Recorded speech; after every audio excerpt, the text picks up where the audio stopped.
సత్తి దొర మల్లెడుకో పోయిండు. తమ్మి సత్తి ఏడున్నావు తమ్మి? సాఫిత్రక్క నేను షెల్రఫల్లి జైలు కాడికి వచ్చిన. అయ్యా షెర్లపల్లి జైలుకు పోయినావా? ఎట్లా పోయినావు? నేను నీకు 5 రూపాయలు ఇయ్యలేను కదా. నువ్వు ఇయ్యకపోతే ఏందాక సత్తి గారు చేయి జాఫ్తే 5 రూపాయలు సిక్కలు వరదలై వస్తాయి అక్క. అబ్బా బిల్డప్. అయినా గాడికి ఎందుకు పోయినావు నువ్వు అసలు? పాపం అక్క, రేవంతం సార్ జైలు ఫాల్ అయ్యిండు. ఇగో కలవని కోద్దామన్నా అంటే పోలీసు వాళ్ళు లోపలికి తోలుతలేరు. అరే విలేకరులను దోలర్ గట్ల లోపటికి. అయినా నీకేం పని రేవంత్ సార్ తోని? అప్పుడే మర్చిపోయినా అక్క, నేను ఇప్పుడు రెడ్డినే, సత్తిరెడ్డినే. సత్తిరెడ్డివా? అయితే ఏంది ఇప్పుడు? ఎవరికి గొప్ప? నీకే గొప్ప అక్క. అక్క రేపు అట్లా రేవంతం సార్ సీఎం అవుతుండే కదా, మళ్ళా పాపం ఇగో పార్టీలకి వెళ్ళి రాజీనామా చేయమంటుండ్రు. చంద్రాల సారు చాలా తెలివిమంతుడు తమ్మి. ఓటుకు పైసల కేసులా వెనక పొంటి గాయనున్నాడని పేరొచ్చే దేశం అంతా తెలిసిపోయే. నేను మంచోన్ని అని చెప్పేదందుకే రేవంత్ సార్ ని బయలు చేస్తున్నట్టు అనిపిస్తుంది గిది చూస్తుంటే. మనం మంచిగా ఉన్నప్పుడు లెక్కలు మాట్లాడి, ఆఫర్లు ఉన్నప్పుడు ఇలువల గురించి మాట్లాడవద్దక్క. వాళ్ళు రాజ్యం చెప్పిండు. ఎవరు చెప్తే ఏమున్నా తమ్మి? చంద్రాల సార్ కి మురికి అంటద్దంటే రేవంత్ సార్ ని మురికిలో ముంచాల్సిందే. అయ్యో ఎంత ఫన్ అయిపోయాక. ఇటేమో సీఎం కేసీఆర్ సార్ అడివేటవాటే, అటేమో చంద్రాలు సార్ సెల్ ఫోన్ మనవాటే. పాపం సీఎం అయ్యేదెట్లా, మళ్ళా బతుకుడెట్లా? అరే నువ్వెందుకు తమ్మి గా సార్ మీద గంతగానం జాలు చూపిస్తున్నావు? అయ్యో అక్క, నువ్వే చెప్పలేవా అక్క, మనం ఎప్పుడైనా బలం లేని దిక్కులకెళ్ళి మాట్లాడాలంట అని. అందుకే రేవంతం సాధికెళ్ళి మాట్లాడుతున్నాం. మరి అరే ఆయనకైనా చేతులో చేసుకున్న పాపానికి ఎవరేం చేస్తారు చెప్పు?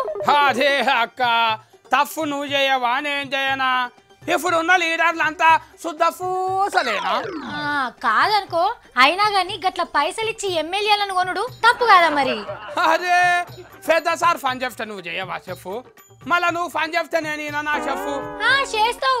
పెద్దోళ్ళు చెప్తే కిందోళ్ళు పని చేసుడే ఉంటది. మళ్ళా రేవంతం సార్ కూడా అంతే. సెంట్రల్ సార్ ఏమంటా తోలిండు, ఆయన పోయి ఇచ్చిండు, గండ్ల తప్పేమున్నదాకా. కానీ దొరికి ఇలువ తీసుకున్నది రేవంత్ సారే కదా తమ్మి. అదే పార్టీ కోసానికే కదా అక్క సార్ చేసింది. ఆయనేమన్నా ఆయన కోసం ఓచేయమన్నాడా? ఆయన గెలవని కోచేయమన్నాడా? ఆయన ఇంట్లోకేమన్నా వచ్చేది ఉన్నదా? అరే నీతోని పెద్ద పరేషానే ఉన్నది తమ్మి.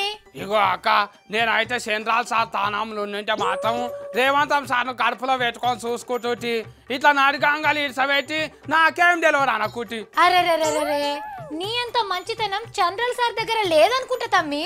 అక్క నాకు బాధ అవుతుంది అక్క రేవంతం సార్ను చూస్తుంటే. ఎందుకు తమ్మి బాధ? సెంట్రల్ సార్ పెద్ద దోస్త్ అంత అని కేసీఆర్ సార్ ఊకుంటున్నాడా? చెవులు వాటాడు వేస్తున్నాడు. మళ్ళీ అదేమో సెంట్రల్ సార్ బయటికి అంట అని నువ్వుకేస్తున్నాడు. చంద్రల్ సార్ దగ్గరికి వెళ్ళి బయట పడ్డాక కేసీఆర్ సార్ ఏమంటాడు తమ్మి? తాడు బొంగరం లేనోడని లైక్ తీసుకుంటాడు. అంటే రేవంతం సారు ఎమ్మెల్యే కావద్దా? రాజకీయాలు ఉండొద్దా? గీరికే కొలవద్దు అయిపోతాడా? ఇక ఎర్రబల్లి అన్న టైగర్ అవుతాడా? ఆగో నేనేమన్నా జాతకాలు చెప్తానా తమ్మి? నాకెట్లా తెలుస్తుంది కవి? ఇగో సెంట్రల్ సార్ దూతలు జైలుకి వచ్చి పోలీసు వాళ్ళు ఏమన్నా అడిగితే సెంట్రల్ సార్ పేరు చెప్పకు, నువ్వు ఒక్కడివే ఇరుకు రేవంతు అంత చెవులు కొరికిపోయినక. అరే సత్తి అన్ని మాటలు నీకు ఎట్లా తెలుస్తున్నాయి? ఎవరు చెప్తున్నా తమ్మి? ఇదేమన్నా ట్యూషన్లు పోయి నేర్చుకునే రాక ఈ లేఖరు కొలువు చేస్తామనుకో ఆటో మొబైల్లో తెలిసిపోతాయి. నీకు తెలుసుడు ఏందో గాని వెనక పుట్టున్న రాజకీయాలు ఇంకెన్ని బయట పెడతావో ఏందో. నాకైతే భయం అవుతున్నా తమ్మి. అరే ఉన్నదో నాటి అడుగుతున్నాక జరిగేదే చెప్తున్నా. కావాలంటే పబ్లిక్ ని అడుగు, ఇంకేమన్నా తప్పున్నదా? నువ్వేం తప్పులు మాట్లాడవు తమ్మి.